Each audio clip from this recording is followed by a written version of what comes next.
Welcome to Sock Talk. Where the truth is buried so deep, they had to build a university on top of it.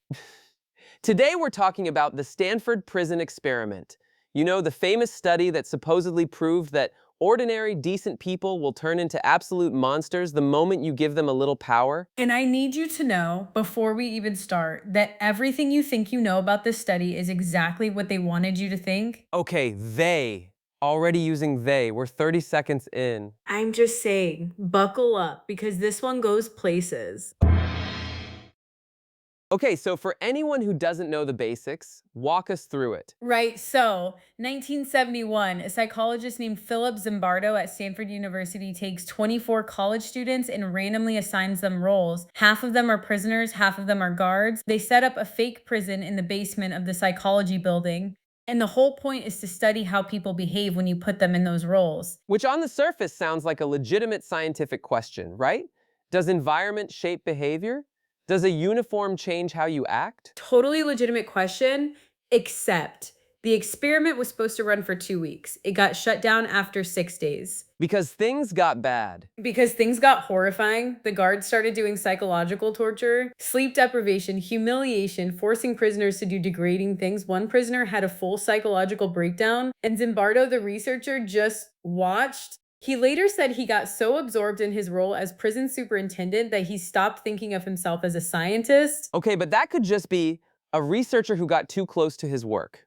That happens. Scientists are human. Sure.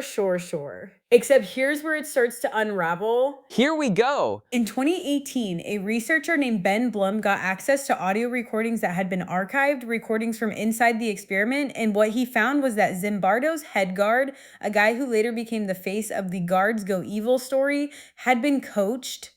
Coached. Before the experiment even started, a research assistant told the guards to be tough, to be firm, to not let the prisoners have any power. This wasn't emergent behavior, this was a script. Hold on. That changes the entire premise of the thing. Right? The whole point was supposed to be that the roles themselves caused the behavior, that situational forces turn normal people into oppressors. But if the guards were told to act that way, then you haven't proven anything about human nature. You've just proven that people follow instructions. Okay, I mean, that's still something.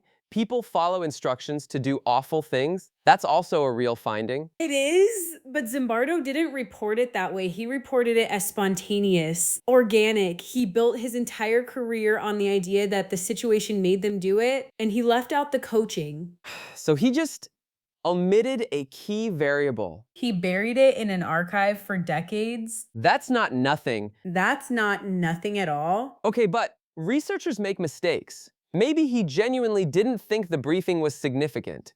Maybe he was overzealous about his hypothesis. That's bad science, but it's not necessarily... It keeps going, Alex. Of course it does. One of the prisoners, a guy named Douglas Corpy, had a breakdown on day 2, screaming, crying, completely falling apart. This became one of the most famous moments in the whole study. Zimbardo used it as proof that the experiment was having a real psychological impact. Right, I've seen footage of that. It's pretty intense. Douglas Corpy later admitted he was faking it. Stop. He said, and I am not paraphrasing, he said he was acting because he wanted to get out of the experiment so he could study for his exams. No. He needed to leave. He faked a breakdown, and Zimbardo's team didn't release him immediately. They told him he couldn't leave, which is a whole other problem. Wait. They told him he couldn't leave a voluntary study? Zimbardo has this recorded moment where one of his assistants tells a prisoner who wants to quit, that he can't leave because he's been paroled and has to wait for the parole board.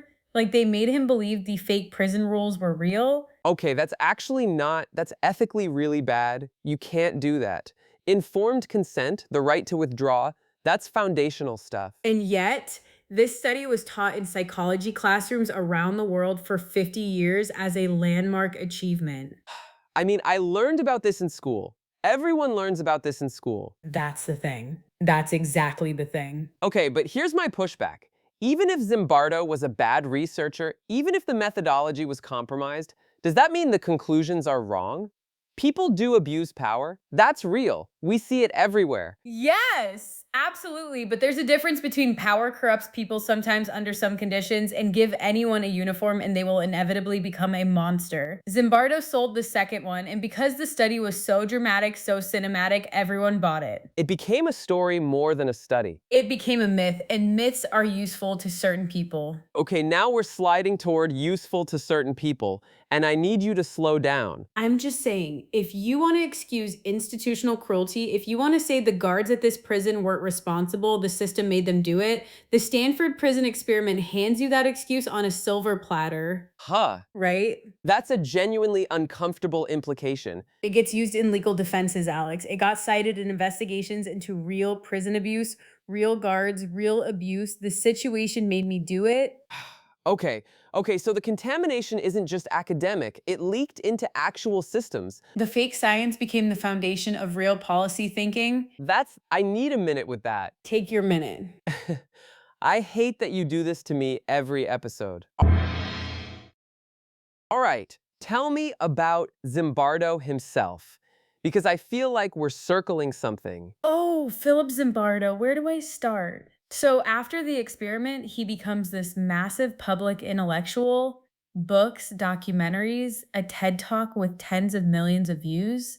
He writes this book called The Lucifer Effect about how good people turn evil, and he becomes the world's leading expert on exactly that. Based on an experiment that was compromised from the start. Based on an experiment that was compromised from the start. And here's the thing, he wasn't just a passive researcher who made mistakes, he was the prison superintendent. He cast himself in the experiment, he gave himself a role. That's a bizarre choice for someone who's supposed to be observing. He later says he got lost in the role, that he stopped seeing himself as a scientist and started acting like a prison official. But here's what I keep coming back to. If your experiment about how roles warp people's judgment also warped your judgment as the experimenter, what exactly did you prove? That you should have had a different researcher run your experiment. That you were never really running an experiment at all. You were running a performance. Okay, but that could just be a scientist who was genuinely swept up in something that got out of hand. That's human. That's almost understandable. He also started dating one of his research assistants during the experiment, who later became his wife, and she was the one who eventually told him to shut it down. Wait. The person who stopped the experiment was someone who was romantically involved with the lead researcher. And she said publicly that almost everyone around him had already normalized what was happening. She came in from outside, saw it fresh, and said, "This is wrong." So the whole social environment around the experiment had also been corrupted by the experiment. The experiment infected its own researcher, his own team, and then it infected psychology textbooks for 50 years. Okay, I'm not going to say that's not creepy because it is a little creepy. And the replication problem, nobody could replicate it. A study in 2002 tried the BBC prison study and the results were completely different. The guards didn't go power mad. Some of them actually felt guilty and tried to help the prisoners. Which would suggest that Zimbardo's result wasn't the universal truth about human nature he claimed it was. It might have been specific to the people he recruited, the instructions they were given, in the particular framing he used, which is basically the opposite of a universal finding. So the more you look at it, the less there is. The more you look at it, the more it looks like one man's very confident, very influential story about a thing he needed to be true. Needed to be true. Why would he need it to be true? Because he'd already run the experiment, because he'd already made the claims, because his career was built on this being a landmark study. At a certain point, backing down isn't just admitting a mistake, it's dismantling your entire professional identity. The sunk cost of being Philip Zimbardo. Exactly. You can't suddenly say, actually, I'm not sure when you've given a TED Talk about it. Okay, so here's what I'm sitting with. A guy runs a 6-day study. The results are coached, possibly faked, definitely not controlled properly. He reports them as a universal truth about human nature. That truth gets taught to millions of students. It gets used to excuse real-world abuse. And nobody seriously questioned it for decades. Because the story was too good to question. The story was too good to question. And who benefits from a story that says, don't blame the individual, blame the system? Everyone who runs a system. Everyone who runs a system. Okay, I'm a little worried now. Yeah, me too. And I already believe this coming in. That doesn't make me feel better. It shouldn't. So, the Stanford Prison Experiment. The study that changed how the world thinks about human nature coached, contaminated, and taught as fact for 50 years. The scariest part isn't that people can become monsters when you give them power. The scariest part is that a story about that, a bad, broken story, was given all the power, and it ran the prison just fine. If something felt different after this episode, good. That feeling is information. Trust it. You found us, which means you're already asking the right questions. Don't stop now. Sock Talk. We'll be here digging. They always leave a door open somewhere.